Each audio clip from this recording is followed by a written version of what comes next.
suspension mill updated. You can see the water mopped up, vacuumed up. Dragging stuff is still wet, but wiping everything down.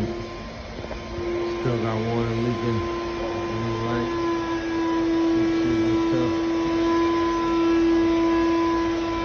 The goal right now is just to get them as water as possible.